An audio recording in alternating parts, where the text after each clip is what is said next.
النقد الفني، وهو كذلك باحث متصل المساهمات، مجدد ومجود في مجال الدراسات الثقافية والنقد الفني ونقد الخطاب التاريخي. بنشتغل اليوم عشان نتكلم عن الدارجة وعلاقتها باللغة العربية وباللغات الأجنبية، وده بدخلنا طبعا لقصة التراتب اللغوي. الجميل انه الجدل انحسم في موضوع لهجة ولغة، باعتبار انه اي لهجة عندها نظامها الصوتي والصرفي والتركيبي والدلالي هي لغة بالضرورة. فالكلام كله عند دكتور محمد عبد الرحمن. مرحبا به ومرحبا بكم. السلام عليكم. وأسفين التأخير يكون القصر، وشكري للدكتور إلياء والأخ عزمي ولحضورهم ولأسرة المكان مطعم بلندا. وأنا حابب أختصر بعض الأشياء كان المفروض أقولها في المقدمة عشان الزمن. العامية السودانية أو الدارجة السودانية هي واحدة من مجموعة عاميات موجودة في السودان.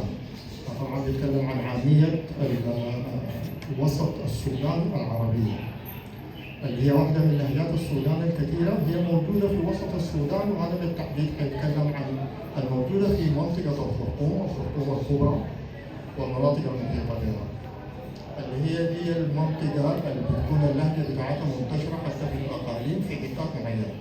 يعني مثلا الأسواق موجودة فيها اللهجة دي، حتى لو مشينا الشمال أو الشرق موجودة في دوائر الحكومة، موجودة في مدارس مثلا.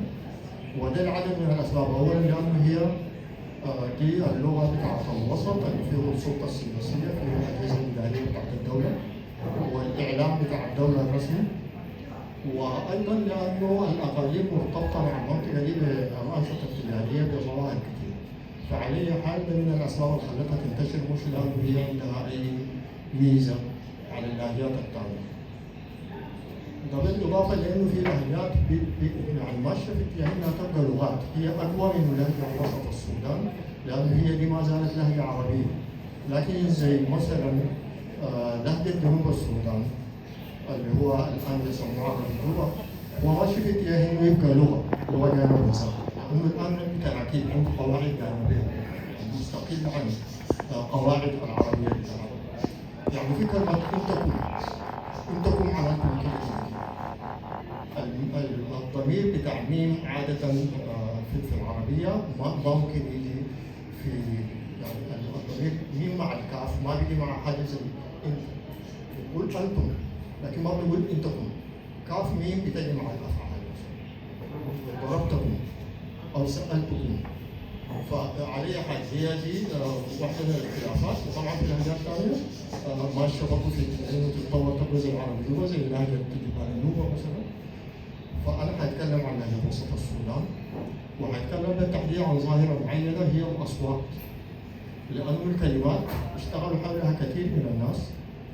وأنتم أكيد عندكم معلومات كثيرة عن الكلمات العربية الموجودة في عامية السودان وسط السودان، اللي هي دي اشتغل عليها المرحوم عن الشريف باسم كثير جدا.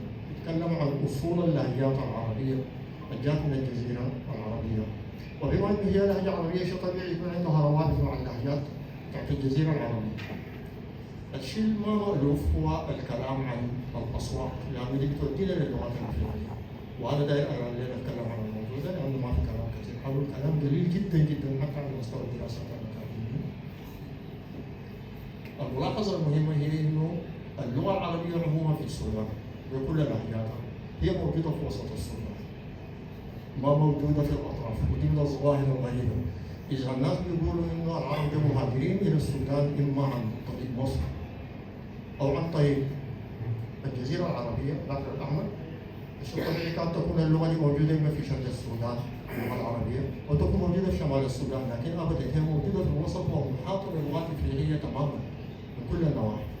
فكيف دخلوا هؤلاء العرب إلى وسط السودان ودون ما يؤثروا على المناطق اللي دخلوا منها ده من الاسئله العامله بشكل موضوع بحثي كبير جدا بالنسبه لعربيه السودان. لانه في الشمال في اللغات النوبيه الضمامله، المهس، السكوت، الكنوز. في الشرق عندنا لغات عربيه وما في عرب في الشرق ولا في الشمال. فدي من الحاجات المهمه يعني. الشيء المهم الثاني انه بما انها موجوده في الوسط محاطه باللغات الافريقيه، الشيء الطبيعي انها تتاثر باصوات اللغات الافريقيه، تتاثر بافعال اللغات الافريقيه والتراكيب بتاعتها. يعني احنا بندرس اللغه على 4 مستويات، على مستوى الاصوات، على مستوى الدلاله، وعلى مستوى الصرف، وعلى مستوى التراكيب. دي 4 مستويات بيدرسوا فيها اللغات. الجزء الصغير زي ما بنقول دقيق شويه هو الجزء بتاع الاصوات. ودراسه الاصوات نفسها فيها فرعين، فيها دراسه الاصوات العامه اللي هي بيسموها الفونetics، وفي دراسه الاصوات الوظيفيه اللي هي الصوت جوا اللغه. لأن الصوت لما يكون خارج اللغه في اللغه الثانيه ما زي لما يكون جوا اللغه المعتمده. احنا هنشوف نماذج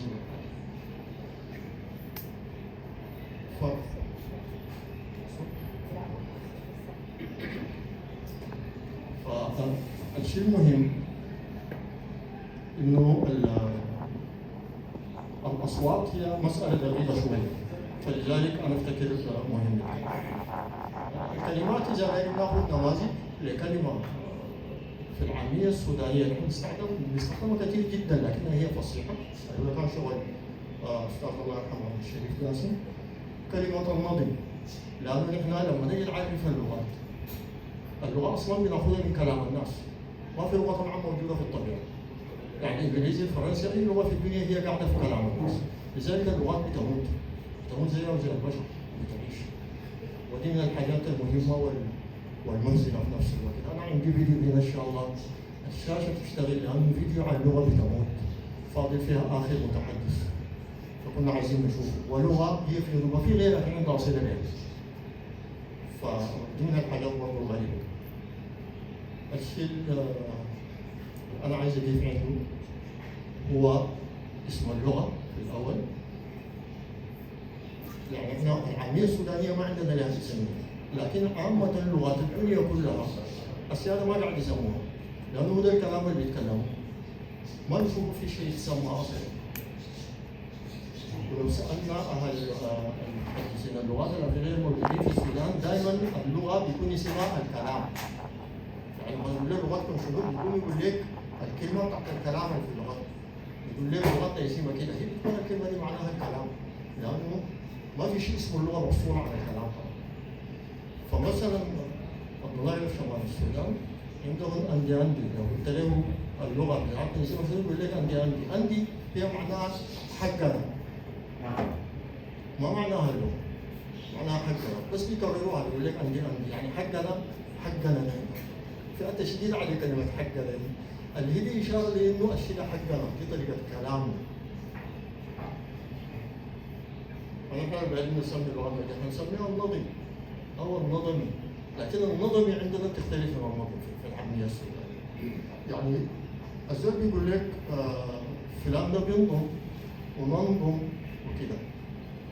نظام زول بيتكلم بطريقة كويسة، ممكن تكون بيتكلم كثير، لكن الكلمة السلبية اللي هي النظري وعادة بيقولها الزول كلامه كثير. يعني لو واحد بدأ يتكلم يقول يا أخي أرح وهو لسه بيتكلم يقول يا أخي خلي النظمي، ما بيقول خلي النظم. وكلمة النظم هي طبعا من النظم، النظم ينظم، يعني هي كلمة فصيحة. وانتم بتعرفوا انه اخواننا العرب الضاد بيقلبوها ضاد، يعني ضرب بيقولوا ضرب. ومن الملاحظات المهمه انه يا اخواننا العربي الفصيح ما لغه متحدثه. العربي الفصيح طبعا هو لغه ادبيه، وهو لولا مثلا قراءه القران، لولا الشعر العربي، لولا اللغه الفصيحه الموجوده في التراث ما كان حيكون في عربي فصيح، كان حيكون في لهجات عربيه. فهي ما في اي شاعر عربي يعني الناس في البيت بيصحوا الصباح يقولوا لولدنا يا ايها ابن هيا الى المدرسه، ما في ناس بيتكلموا بالشكل، ولا في السعوديه ولا هنا في الخليج ولا في الكويت. في أي مكان. عندهم لهجات حتى فيها أصوات ما عربية، يعني زي صوت ج، زي صوت كاف اللي يتقلب ج، يعني أبوك بتبقى أبوك مثلا. فدي بنلاقيها في الكويت، بنلاقيها في العراق، بنلاقيها في الخليج، بنلاقيها في حتات كثيرة. الضاد بتبقى لغة، لذلك إنه في الإملاء عندهم مشكلات. ممكن يكتب كلمة ضحى ضحى، فبالتالي ما في اللغة الفصيحة ما متحدثة. عشان كده احنا ندرس اللهجات وبنكتبها، نكتب اللهجات نفسها لأنه هي دي أصل العربية، هي اللغة الوحيدة المتحدثة العربية.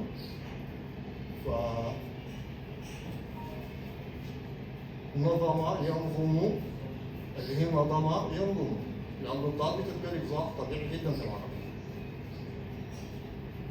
ده نموذج لواحدة من الكلمات الفصيحة في العامية السودانية، وهي كثيرة جدا.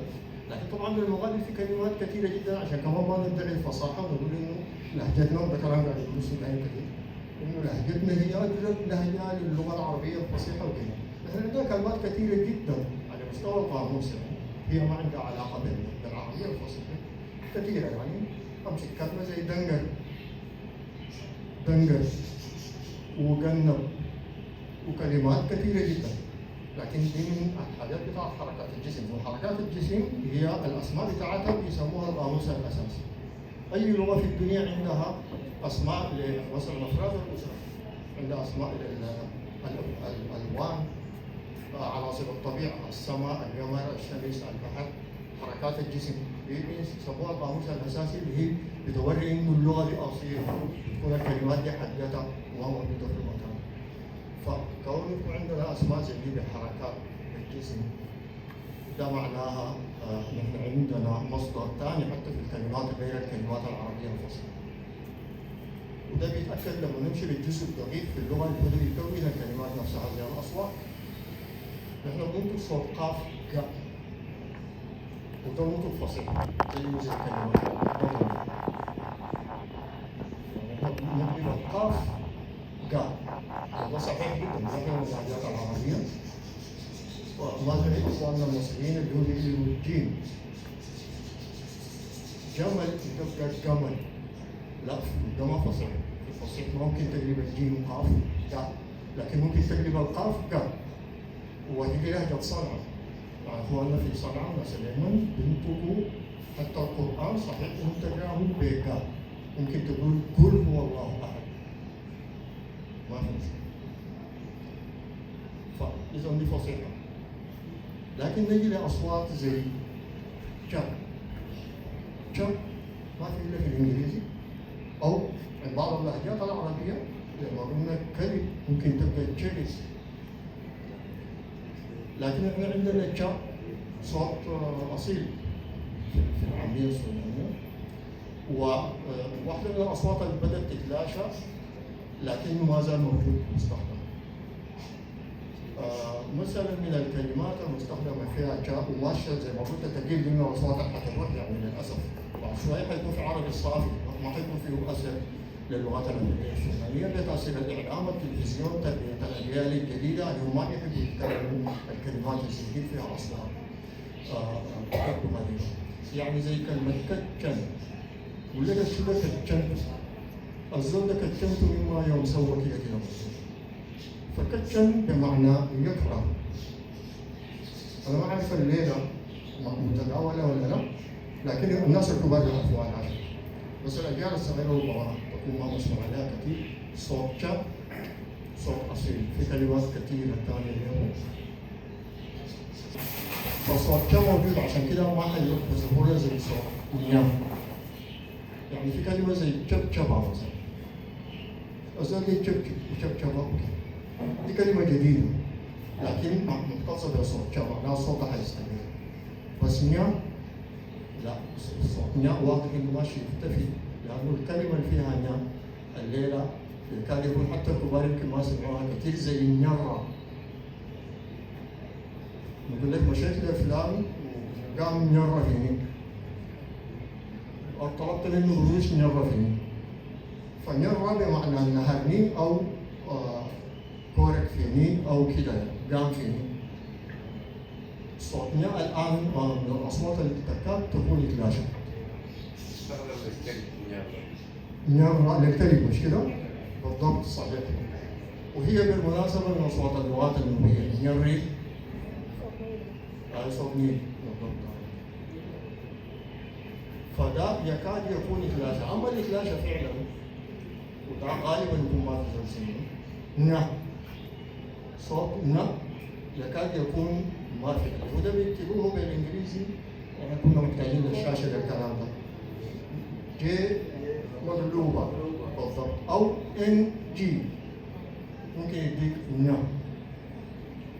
نيا بتكتب نونيا ان واي في الانجليزي، لكن في العربي نونيا، عشان كده كلمة نيالا بنكتبها نيالا لكن هي نيا اصلا.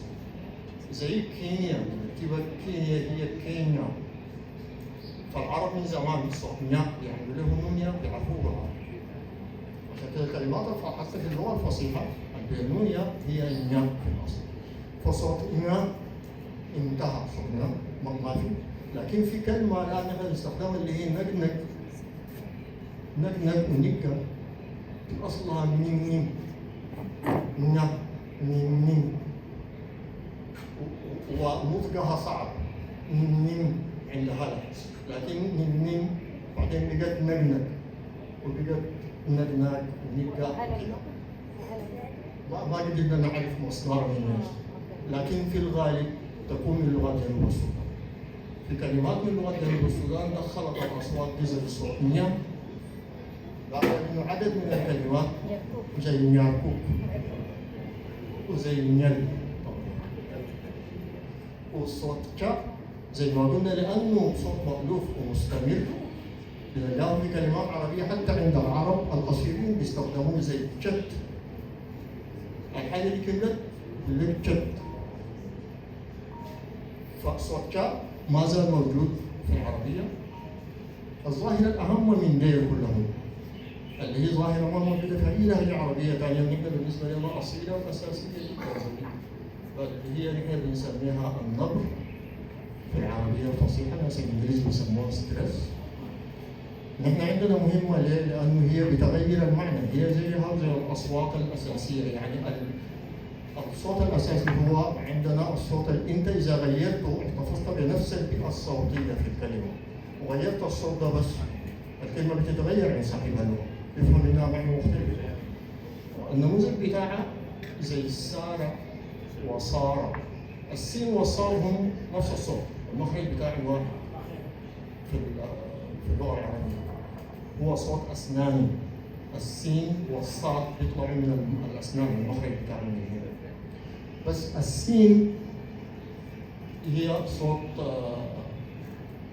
يعني بيسموه مرقق، والصاد صوت مفخم. ده الفرق بينهم، لكن المخرج واحد. فالخاصية الصغيرة دي بتغير الصوت دي. لو في كلمة سارة في العربي معناها مشى، لكن لو قلت صارة فخمت السين بتبقى أصبحت. ده بيغير الكلمة تماما، معناها صوت أساسي. الصوت الأساسي بتاعي لازم نعمل له حرف.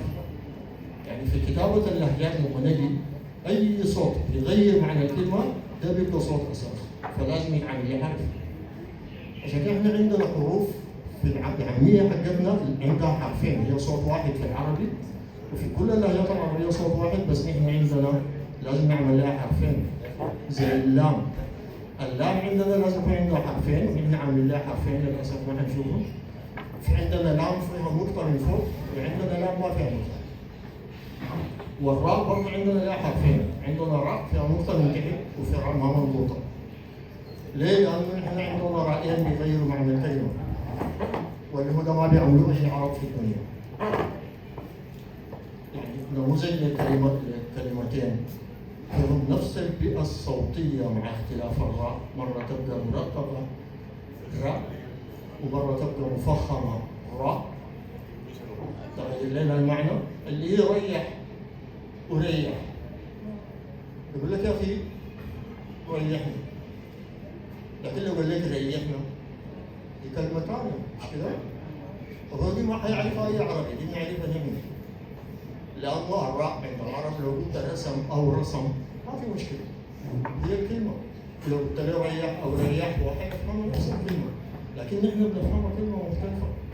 لذلك لما نكتب ريح وريح لازم ريح تكون بالراء ما مربوطة وريح بالراء مربوطة. نفس الشيء لو جينا لللام، اللام مربوطة من فوق لحاجة زي القلب، وعندنا لام ما مربوطة، اللام العادية زي القلب. لأنه لما نقول قلب وقلب كلكم عارفين المعنى، برضه دي ما حيعرف عربي، لأنه التغيير والتفخيم. قل هو الله أحد. لو قلت الله ولو قلت الله هي نفسها. بسم الله الرحمن الرحيم. قل هو الله أحد. في الأولى مرققة وفي الثانية مفخمة، الله والله، ودي عرفها بس التجويد طبعا، والموضوع له داخل في التجويد كثير طبعا. على أي حال اللام المرققة والمفخمة عندنا إذا لامين، عندنا راءين في الكتاب الجامعي. الظاهرة الأدق من كده برضه ما نعرفها العرب إلا بنعرفها هنا، اللي هي النبر. زي ما قلت النبر هو بيعرفوا بأنه رفع الصوت في سائط المقطع، يعني الكلمات عندها مقاطع يعملوا نص الأصوات. بعدين المقطع لما فيه حاجة اسمها السائط اللي هو الفاول إي أو أو كده، ده لما ترفع شوية ترفع صوتك فيه رفعة ناعمة جدا الناس التانيين ما بيلاحظوها بدليل النبر. في الإنجليزي هي النبر طبعا أساسي بغير معنى الكلمة. لما يجي في الكلمة الأولى بخلي الكلمة اسم، لو جاء في المقطع الثاني مثلا بيخليها فعل زي كومبريس. كومبريس ده اسم وكومبريس فعل. انت كده صح؟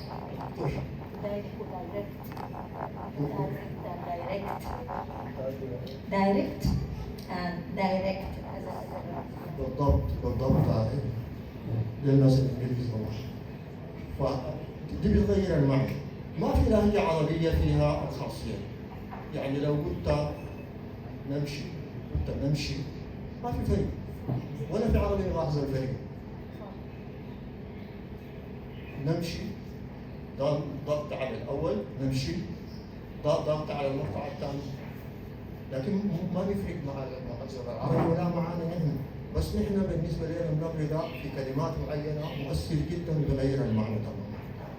اللي هو ما في أي لهجة عربية، وبيقولوا في الفصيح ما في، لكن نحن نقول في الفصيح لسبب بسيط، لأنه نحن في عامياتنا في ما نتولد بنعرفه فنحن بنقدر نقول. لكن أخواننا التانيين ناس اللغة العربية تعبنا معاهم جدا عشان نقنعهم إنه ده نبر. يقولوا لنا دي شدة، يقولوا يا أخواننا الشدة دي علامة كتابة، الشدة هي مصر. وانا عندكم نماذج انه كيف لما نعمل النبر بغير الفصل، لكن كنا ناخذ نماذج عندنا وانتم في الاول حتشوفوه صعب، بس هو اول ما نقوله في لهجتنا واضح جدا. يعني كلمه زي مثلا بنجر عندنا معروفه في الأندلس. بنجر في السرير، بنجر في بلد، بنجر في كلام. اخيرا بدو استخدموها الناس في الكلام كده، وليس ده والله ده بنجر ده. طيب لما نقول بنجر وبنجر فرق في المعنى عندنا، مش كده؟ بنجر من سيد الدكان زمان جرور، وبنجر في الحمل، بنجر في مثلا الترابيزه. ده معنى ده فرق كبير جدا. اي واحد من اخواننا العرب لو قلنا له بنجر وبنجر بيشوفها هي نفس الكلمه. بنجش وبنجش فرق كبير، مش كده؟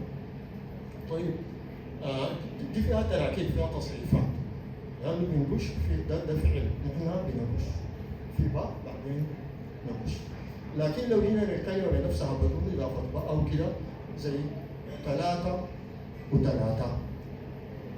3 ضربا 3 طبعا، و3 ضربا 3.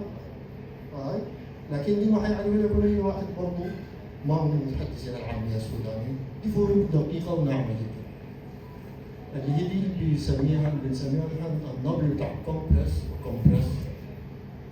انتوا هنا هسه دي واضحه لكم العاميه السودانيه هي بتشبه الانجليزيه، تشبه كثير من اللغات اللي هي النبر فيها بغير المعنى، عشان كده لازم نكتب. يعني لو دايرين نكتب مكتبه ومكتبه لازم نعمل الثانيه نبر. مكتبه اللي هي مقصود بها مكتبها، مش كده؟ الاستاذه في مكتبه، لكن انا مشيت استجيت من المكتبه. المكتبه هنا في الاول في نبر في المقطع الاول، لكن مكتبه النبر في المقطع الاخير هنا. فلازم نعمل لها نبر. اذا كتابه العاميه السودانيه معدله، يعني فيها حروف، فيها اصوات زي ج ونيا كده، فيها حروف زي اللام المربوطه، يعني حروف عربيه هي ذاتها لكنها تكتب بحرفين. وكمان فيها خاصيه انه لازم نعمل علامه النبر اللي هي خاصيه زي ما بسموها فوق مقطعيه، وما خاصيه بتاعت صوت. دي في الصوت ذاته بتاع علامه فوق بس. في حاجه ادق من كده اللي هي بيسموها النبر. وطبعا النبر ده خاصيه من اللغات الافريقيه، يعني انا قصدت اتكلم عن الاصوات عشان ده يوري الاثر بتاع اللغات الافريقيه اللي هو ده كان اختلافنا مع استاذنا الشريف الله يرحمه. كنا بنقول له اللغات متاثره باللغات الافريقيه اكثر من العربيه. لانه لما جينا درسنا النبر لقيناها النبر ده فيها اساسي بغير المعنى، بل انه بيؤدي وظيفه بتاعت نحو، مش بس بغير معنى الكلمه، مش في ثلاثه وثلاثه بس. لكن شوف كلمه زي الاكل اكلوا، والجماعه اكلوا. الجماعه اكلوا هنا ما في نبر، لكن الاكل اكلوا في نبر في المقطع الاخير. ده الفرق بين اكلوا واكلوا. اكلوا هنا بتعني اكلوه اللي هو ضمير المفعول المفرد الغايب. بنعمل بس بالنبر بالرفعه دي، لا له ضمير لا له حرف لا له لغه اقتصاديه جدا او لغه اقتصاديه جدا مختزله، وبتاتي وظائف معقده بحاجات دقيقه زي النبر. فلذلك من المهم جدا نكتب عن النبر. في حاجه ادق من كده اللي هي بيسموها النغم، التون. التون ده ما في الانجليزي لكن في الفرنسي، وهو بيغير المعنى برضه. خاصيه دقيقه جدا ادق من النبر، لان النبر بيقع على المقطع، والمقطع هو دائما من 3 حروف او حرفين او 4 وكده. لكن النغم خاصيه دقيقه جدا وموجود في اللغه الصينيه، معروف جدا في الصيني انه في كلمه معينه ممكن يكون عندها 3 4 معاني بس بتغيير النغم. يعني زي ما هي معناها افتكر ما وصال، بعدين ما معناها زي يحرج الزول او يتكلم معاه كلام شديد، يأنب الشخص. إذا دي معنى مختلف جدا. وبيبدو للناس لو قلنا لهم ما وما الناس ما بيشوفوا فرق، لكن لو جينا للعاميه بتاعتنا نحن عندنا فرق كبير. يعني ما الطالعه النبر عالي، النغمه عاليه، وما النغمه نازله، في فرق في المعنى. يعني لو قلنا لزول ما جيت الندوه مثلا، او ايوه مثلا كده ما جيت الندوه، يقول لنا ما كلمتم، ما كلمتم، مش كده؟ طيب ما الاولى ما كلمتني، ما في زول السوداني بيتلخبط في الكلمه دي، اي زول حيسمعها ما دي تدبرت الكلمه. لكن ما في فرق كبير، اللي هو واحده للنفي واحده للاداه الموصول. الى الان في العربي هم يختلطوا في الاثنين دول. في العربي يقول لك ما بتاعت النفي، وما الموصول بينطقوا بطريقه واحده. لا ابدا، مؤكد العرب الزمان ما كانوا ينطقوا بطريقه واحده. ما في معنى تعمل لكلمتين تستخدمهم كثير، سواء تستخدمهم ما يجوز تكون تنطقوا بنفس الصوت.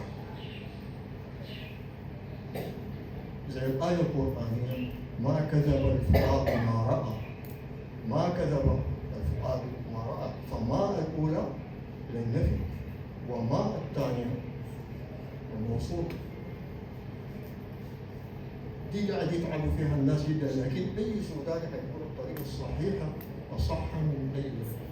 ما كذب الفؤاد ما راى، ما الاولى طالع. طيب كلمتين زي في وفي، في نازله وفي النغمه عاليه. يقول لك مثلا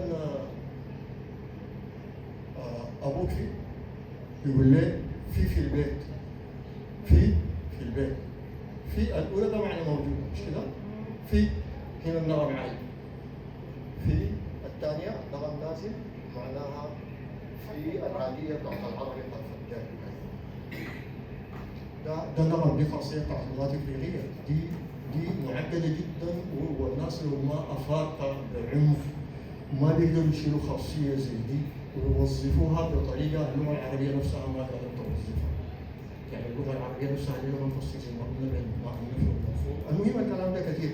انا داير اجي لحاجه ثانيه، النماذج كان حتفيدنا لو كنت احاول اطالي مدى الكلمات، وكنت حاسمعكم فيديوهات عن الاصوات الموجوده في جنوب افريقيا بتاعت اللغات بيسموها الطقطقات. ده الاسم الصناعه العرب هي بيسموها الكليكس بالانجليزي. ودي موجوده في اللغات السودانيه، بيقال انه هي ما موجوده حتى في اللغات الافريقيه، موجوده في جنوب افريقيا فقط في لغه اسمها القوسه. قوسه هي اصلا قوسه ضمتك. اللي هي لغه ناس مريم ماكيبا، وفي فيديو صغير لمريم ماكيبا هنا هي بتنطق الاصوات دي في اللغه بتاعتها. نحن عندنا الاصوات دي في السودان. ينفع انك تقوم تحط الميكروفون جنب اللابتوب وانت تفتح الاصوات؟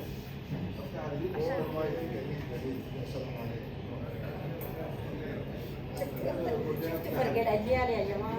ايوه بالضبط، انا راحت علي الحكايه تماما. هي المساله الصوت، انا لان كنت مركز اشوفه النطق برضه، لكن انا داير هي فيها 3-4 اصوات. نحن عندنا الشيء المهم فيها شنو؟ نحن عندنا اكثر من الناس جنوب افريقيا نحن بنستخدمها ككلمه، هم بيستخدموها كصوت. يعني صوت زي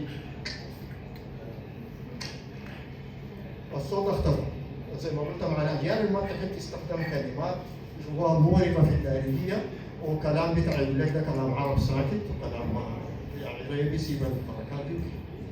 لما تقول زول يقول لك كلام تقول له يعني عندنا معناها نعم مش كده؟ ده صوت اصيل جدا في اللغه بتاعتنا، وحتى اسمها هو اصلا الصوت ده يعني قوسه. ده الصوت الاول، بعدين قوسه. الانجليز بيكتبوها خوسه لانه ما بيقدروا ينطقوا الصوت ده. كده هنشوف الجماعه. طيب الصوت الثاني سيب. ده صوت لغه كامله، في لغه اسمها لغه نون، وهذه اللغه اللي حتموت. خلصنا منها في صوت ثالث اللي هو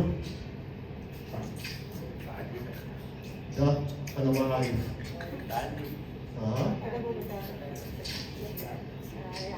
عايز ارجع لك حاجه كده، تعالي كده خير راس خير امرك خير امرك.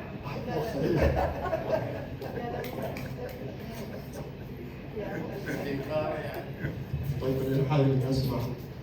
دي اللغه بتاعتنا.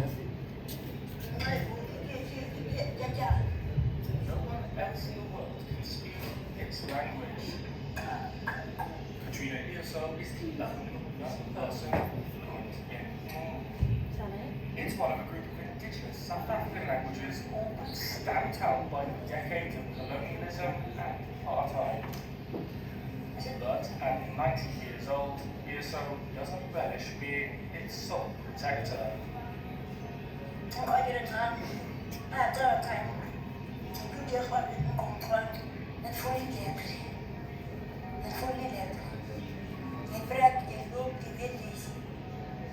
دي واحدة هي عمرها 90 سنة. دي حاجة عمرها 90 سنة، هي آخر متحدثين هذه اللغة، واللغة دي الآن هي بتموت أو ماتت حقيقة. لأن دائما اللغة لما يكون في 2 متحدثين معناها حية، لأن اللغة هي حاجة للتواصل. فلو أصبح الشخص يعني نفر واحد خلاص اللغة في عداد الأموات. والمرة دي هي بتقول كلام مهم، بتقول إنه أنا ما حأموت براي، بتقول أنا لما أموت حيموت معي ناسي كلهم. وبعدين اللغات طبعا يا اخوان اعمارها هي الاف السنوات، ما في لغه عمرها 200 و400 و500، اي لغه عمرها الاف. فيعني الحاجه المؤلمه في الموضوع ده انه في شغل بتاع شعوب كامله لالاف السنوات، الشعوب دي كانت بتضع خبرتها، بتضع معارفها باختيار الكلمات، لان اللغات هي ما بس قدره على التعبير، هي فيها فلسفه دقيقه جدا في الكلام. العاميه بتاعتنا دي كان في جزء عن نظره العالم، يعني نحن بنشوف العالم كيف، والقيم الاخلاقيه، وانه الانسان المفروض يتصرف كيف في الدنيا، المسؤوليه تجاه الكائنات الحيه، تجاه الطبيعه. الحاجات دي موجوده في لغتنا بعمق في كل اللغات في الدنيا. فلما تموت لغه دي كارثه كبيره. ونحن عندنا في السودان تقريبا زي 12 الى 15 لغه حتموت في ظرف 20 سنه. يعني مع الاجيال الجديده الجايه لما يكبروا حتكون اللغات دي موجوده. فعلى اي حال انا سمعكم حاجة بسيطة بالضبط صوت مريم مكبة، هي بتقول حاجة عن اللغة بتاعتها اللي هي اللغة بتاعت خوسة.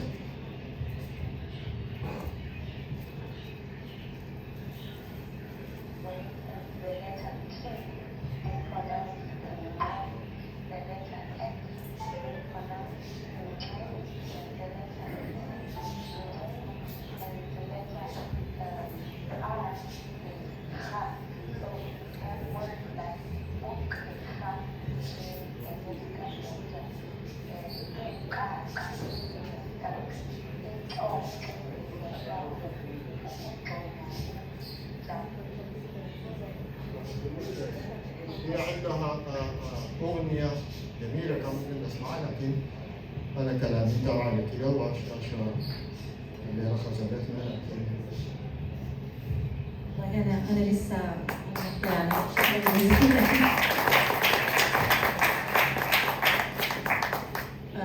جد بأمل إن الشاشة يعني تلاقي لها حاجة كده صوت جد مميز جدا، وبرضه فعلا بيدينا الشعور بتاع انه حاله الانكار الثقافي ان احنا يعني عايشينها على كل المستويات، يعني افريقانيه لغتنا الدارجيه المحكيه اليوميه دي. فهي كل الدلائل بالاصوات وبالتركيب وبالمعنى بيتاشر بقوه لانه نحن ما اعتنينا بالجذر الحضاري الافريقي، نحن عندنا له انتماء برضه عميق وممتد يعني. فده ضمن الانكار الثقافي، ونحن كدنا في انكارنا ده ننكر محكيتنا ذاتنا، هو قاعدين نفلتر فيها كل مره من اصوات ومن معاني. واللغات زي ما تفضل الدكتور هي عمرها ممتد في الزمن، بالتالي هي خزين بتاع معارف وتجارب وخبرات. فده كله بيزوي وبيضيع مع الحاجه دي. بالاضافه لانه العولمه اللحظه دي اللي احنا عايشينها دلوقتي وهي متسارعه جدا، متسارعه بدرجه بقت خارج ايدي العلوم نفسها والحداثه نفسها، يعني التسارع التقني دي. فبقى واضح انه التسارع الحاصل حولنا نفسه بيصنع عامل اضافي لضياع الارث الانساني المتجذر ده يعني. ونحن واعيين بانه العولمه واحده من مشاكلها انها حتجهض كل اجنه التنوع الممكنه يعني. ف ده افتكر كلام كبير، ودكتور محمد عبد الرحمن فتح باب نحن حنمشي معاه فيه خطوات اوسع من ندوه واحده قطع شكل يعني. وحنكون محتاجين جدا نسمع المزيد. الاشارات دي هي اشارات مهمه جدا، لكن جد والله انا شعرت بانه نحن محتاجين تماما انه نتبعها او نمشي وراها ان شاء الله بعدد من الندوات ان شاء الله نتفق عليها وعلى جدولتها. انا بفتح الصاله لمداخلاتكم وتعليقاتكم. ايوه.